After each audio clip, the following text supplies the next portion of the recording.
And away we go. It's the nightcap right here on BearcatJournal.com, brought to you by our good friends at Galactic Fried Chicken. Visit www.galacticfriedchicken.com. Download the app, get your delivery, maybe pick up at the store, maybe stop into the location in Dayton, sit down, have yourself a meal. Oh, there we go, Reds. Little 3-run home run action in the top of the 6th. I had to stop watching to record this. I just explained it to you. Who hit it? Drury. Who's that? Brandon Drury, the third baseman. Yeah, I'm being sarcastic. Okay. That was not Eugenio Suarez. It was not that. He hits 9th, doesn't he? Is he hitting 9th today, I think? Drury? Maybe. Yeah. He's hitting 9th. Just hit a 3-run home run to put the Reds up 6-1 on opening night. Good deal. Yeah. In Atlanta. In Atlanta. Yeah. Looking to ruin their championship celebration. So, opening night for the Reds. You got your Reds shirt on. You got your Reds hat on. Yep. Come on now. I'm probably the most matchy person you know. On game day, like you got to be matchy for. Well, and I can't wear the Nike shirt without the Nike anyway. Yeah, you're a nerd. It's gross. It's gross. I have a problem. All right. I've been trying to sit down and write a practice report all day, but Kelly just came home. We're getting used to the oxygen deal. I had to go get the car serviced to get ready for AAU season, which I think I'll be hitting the road. I don't think it's going to be tomorrow. We've got the oxygen people coming over to give her hopefully a less intrusive oxygen situation. Sure. She's got like a 30-pound travel suitcase on wheels that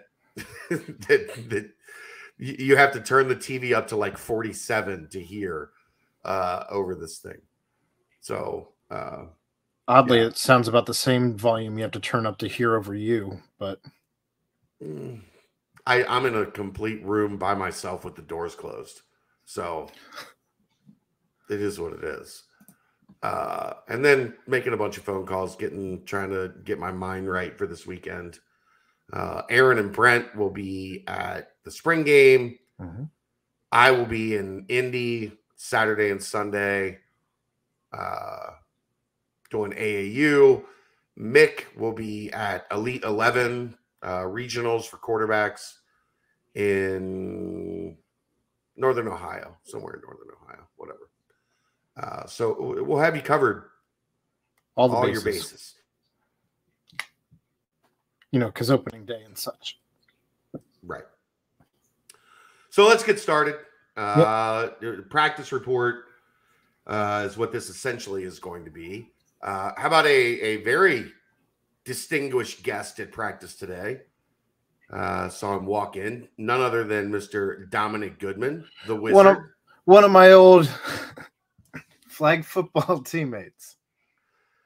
I wish I would have known that. I would have asked him if he remembered you. No shot. No shot? No shot. Goody's pretty sharp, man. We weren't friends, though. Like, he was friends with my other friends. So. But he didn't know who you were. Yeah. All right, that's fair.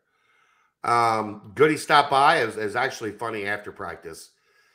The corners were doing their post-practice stretching, and Goody came over and was talking to Carrie. And Carrie tried to tell him, like, this dude's a legend. And then it popped up. Where'd you go to high school? Well, he went to Coleraine. And then, of course, I think he's a legend, coach. Justin Harris pops off. I beat Coleraine my only time I played him in high school. And then, all the Ohio guys start, chirping, spouting their accolades, dropping their bona fides. Yeah. So it was really fun. That was a really good time. And then I told him, I was like, no, you don't understand. He played on the best team in the history of Ohio high school football. And as the kids say, no cap. Like, it was a good team. The second best team I've ever seen. It was a really good team. Second best high school team I've ever seen. And I covered high school for a while. I saw a lot of really good high school football teams. Anyhow, that was pretty cool. But practice, how about this? Ryan Coe, I saw him good twice from 47 today. He ended practice good from 54. And I was told right before I got there, I missed him. He was apparently like 6 inches wide right from 54. So he's starting to get comfortable. I think it's what's really interesting. When we're in the bubble, he's driving the ball kind of flat, but like maybe with a little more pop, a little more pizzazz to it, a little more like, I don't know how to describe it exactly, but he's driving through the ball like if you're a golfer. Just more power? A little bit more oomph, yeah. Okay. When he's out live at Nippert, he's kicking it with more loft and more accuracy. So I don't know if that is something in the bubble where you see the bubble and you're trying to like go through the uprights at the top of the bubble, which we've seen him do. And when he gets in a live situation, like in Nippert, he's being a little more precise. He's been much more precise in his kicks at Nippert than his kicks inside the bubble. Well, for the record, last year we only played one game inside, and that was against Alabama. Well, I mean, the bubble's a little bit of the the backdrop in the Cotton Bowl is a little different than the bubble. It's a little different. The bubble's a little closer than the backdrop in the Cotton Bowl. Fair. So that I think that was fairly interesting. I thought Evan was a little bit better than Ben today. If I was given an edge, I love it. It's like a tennis match, man. I keep talking to guys on the team like to legit get a feel, and they say the same thing. Like these guys are going at it. Like it's fair. It's a legit bring your best every day type competition.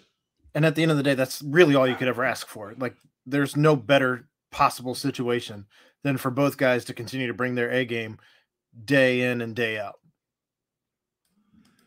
Yeah, I mean, I think what was interesting today, I thought they were both just a touch off on the big plays. Like I thought they both made the standard plays. Okay. Really well.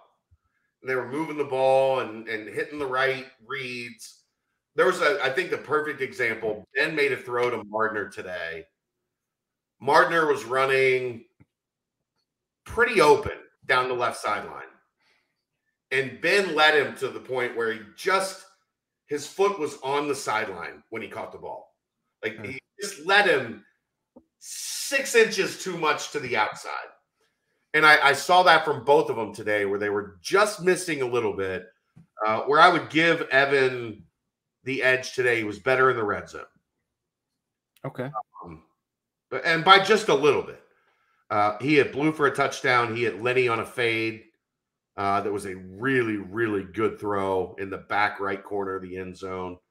Ben had a really good touchdown throw to Shaman. Evan had a scramble. Again, when we talk about Evan, you worry about those guys that have that dual threat that when they scramble, they immediately look downfield, right? And they look to run. Yeah. He's keeping his eyes up. He scrambled and extended the play for a couple seconds and then found Tyler Scott down the sideline on a play. Scott was able to cut up and move back towards the middle of the field and pick up a bunch of yards. So I thought Evan was a little bit better today. And this is what we keep seeing, right? One guy's a little bit better, and then the next guy the next day is a little bit better, and then they continue to elevate. We all kind of thought like this was going to be an opportunity for Ben to kind of distance himself going into the summer. Right. Now, man, going into the summer with these two heading to higher ground, like in a 15 round heavyweight bout. Again, that's really all as fans. I mean, that's all you want is one guy pushing the other guy. It goes back to what Brady says every time he's on with us, the iron sharpens iron stuff. So right. How did the offense look by comparison with the defense? Because I know last time. I got a couple things. I got a couple things I want to get to first. Two guys. We're starting to see a lot more with the twos defensively. JQ? Yeah, well, that's one. I had somebody tell me today, by week 6, he's going to be a starter. I feel like Dave's told you that on occasion. Well, but I'm talking about somebody in and around the program. Okay. Somebody not Dave. By week 5 or 6, like JQ is going to find his way. He had a couple pass breakups today. I wasn't there Tuesday with everything going on. I was told he had 2 really, really good pass breakups and I think 2 interceptions on Tuesday. And he had 2 more PBUs today, running with the 2s. He's making a move. The other guy, I think, is the guy we all want to see make a move because this team, if he figures it out, is a lot different. You got to guess? Leroy? No. Rob Jackson. Oh. Yeah. He was up with the 2s today, and he was making plays. Oh. Yeah, and I talked to a couple people that are like the lights starting to go on a little bit for Rob. Coming off the edge? Yeah, he was at defensive end. Like we've seen him play inside, we've seen him play outside. This was in that Maije. Well, he's an athletic specimen. Yeah. I mean, you look at him and he screams football without even saying a word. Right. So that to me was the one where I was like, Rob with the 2s? And then the 2s came back out the next time and Rob was with the 2s again. And I was like, where's my notebook? Who's losing time though at Rob Jackson? Perry? Let's see. Who? Or Dominique? Is it no? No, Perry's inside. Perry's defensive tackle. I think they've been Malik is still in and out. Yeah. So Phillips has been up with the 1s, and that spot, I think it was Rob Mulaney. It was the walk-on. Okay. Not Rob Mulaney.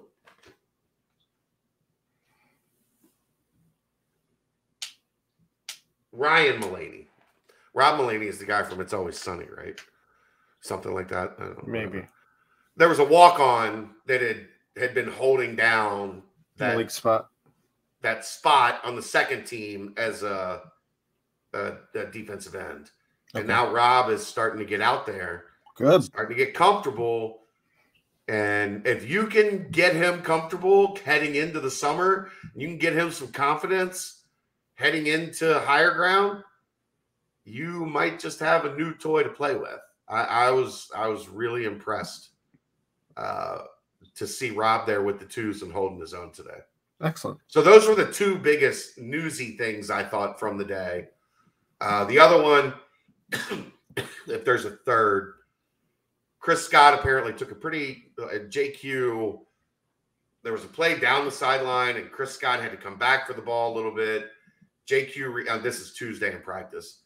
JQ was trying to knock it down and kind of clotheslined him.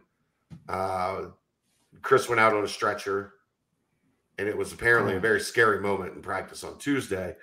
Chris was back out there today. He was not. He was out, but he was over with the strength staff. He was doing the full regimen of workouts and was bouncing around and seemed pretty good. And from my understanding, it was precautionary. everything's, everything's functioning, everything's good. So that I think they dodged a bullet there, because it sounded like it was a pretty scary moment at practice. Especially, when somebody gets taken out on the board and taken to the hospital, everybody's very concerned. But it was good to see Chris back out there today, and looked like it wasn't going to be a long-term thing for him. I was hoping, look, man, if there's a BCJ jinx, I can't interview anybody anymore. We interview him on Saturday. He gets hurt on Tuesday. We might have to pump the brakes on doing some interviews. Yeah, that wouldn't be a good look for you. No. We did one today. We got Lenny. It was outstanding. Lenny's hilarious. So make sure you click into the videos on the YouTube page and check out the Lenny interview. That's about all I got. All right. Well, with that said, there is a game on TV right now that I want to get back to watching, as game 1 already surprising people. So go Reds. I'll see you hopefully tomorrow night. I don't know what the plan is for the weekend. We'll figure it out. Play by ear. Yeah. He's Aaron Smith. I'm Chad Brendel. It's the Nightcap, brought to you by Galactic Fried Chicken right here on BearcatJournal.com. See ya!